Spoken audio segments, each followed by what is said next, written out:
overlap between the two. So Stuart would be the default in that time. Whenever Stuart goes away completely is the only time you'll be forced, for lack of a better word, to go into Realist as the default.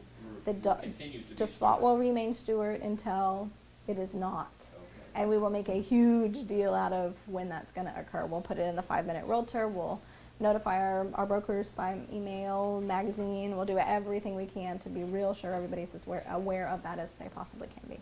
Just because these are all relationships to the same company, when will Fusion, you'll be able to put a listing in through there? You can go into Fusion and click Add Edit currently, and it technically takes you to Tempo, the backside of Tempo. We're always going to have just one database, and we stuck with the Tempo database. In order to switch over to using the Add Edit functionality inside Fusion, actually we would have to change completely how you enter a listing. It's a lot more manual entry than auto population, and plus it's a big nightmare to switch databases. So that probably won't ever happen if we can avoid that. I can't answer a question, by the way, in yes or no, usually hardly ever. Sorry, and you're welcome that it's a paragraph every time you ask me a question. The auto-populate, right now when you go to add edit, you type in the address or whatever, then you click that list it button from Stuart and auto-populates. That probably will switch from Stuart to Realist around May, because that's that approximate 90-day mark.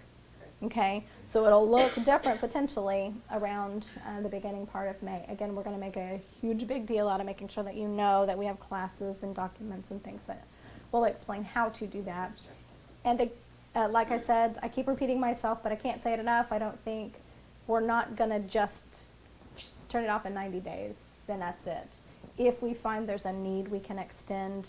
To be very blunt, we pay them month to month. So if we want to write them a check in April or May or June or July, if we need to keep Stuart, they have been willing to work with us and extend that a bit. They can't do it for the rest of our lives, unfortunately, right? But they're going to work with us and make it as smooth a transition as they can. Okay. The last little section, just to briefly cover preferences there at the top. I've talked about how you could email directly. Quite a few things can be emailed straight from Realist. It's a good idea to go into this email signature and set that up. So you have to manually set it up in Tempo. You have to manually set it up in Fusion. You also have to manually set it up in Realist if you want. So name, company name, those are required. Phone numbers, emails, slogans, taglines, whatever you'd like. It's very utilitarian, no pictures. So no personal photo or company logo will work in the signature. You have like 10 whole fonts to choose from though, so it's not completely unfancy. And then bold, italic, underline, and you can change the color. So, you know, your name can be, you know, purple or whatever you want. Okay. So once you have that saved, be sure to click submit and save that. Then anything you email directly from the program will automatically have your signature. Not the end of the world, of course, to just type your name and phone number and email and all that each time. The report section particularly, just to be mindful of that comparables tab in specifically. Remember, its default is ½ mile radius, 9 months back, and those other things. I can change it on the fly at that one window, or I can permanently change it here and my preferences are set up. So not a lot to do. You want it to be dynamic, you just don't know you do. Then you come down here to comparables, and this screen looks vaguely familiar, hopefully, once it loads. Again, you've got that handful of preset criteria that you can use and change. The market trends and neighbors report and so forth allow a handful of changes. Remember the schools reports that we looked at? It's public, elementary, middle, and high. I could add in special education type schools, universities, different things. So I can add in and take out and just tweak. So I can add colleges and universities to that school report, for instance. So just a tiny, tiny bit of modification, but you can modify. Okay? And then last, the help menu is not super helpful. All right. So, I mean, someone said, I wouldn't have an opinion about that, really. It's just not very robust, I'll say. It's not helpful. There are just a handful of written documents. Their primary source of help is their video tutorials posted on the YouTube channel. So it's kind of a little again, odd kind of the way they have it laid out. So if I go to help, I'm not getting the YouTube channel. I have to go over here in the top right corner to get to that YouTube. And they've got video tutorials for how to search, how to draw on the map, how to do the labels, pretty much everything that I showed you today. They have a little 3-ish minute long tutorial for that in the video section.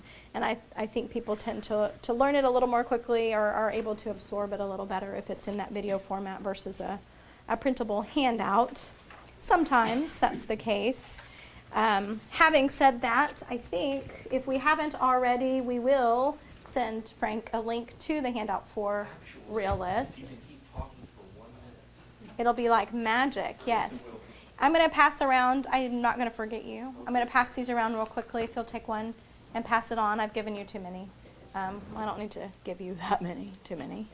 We can just give you the right number for that table. I think I actually gave you 2 or 3. You can fill that out real quickly. I think Frank is going to present you with a handout, it sounds like.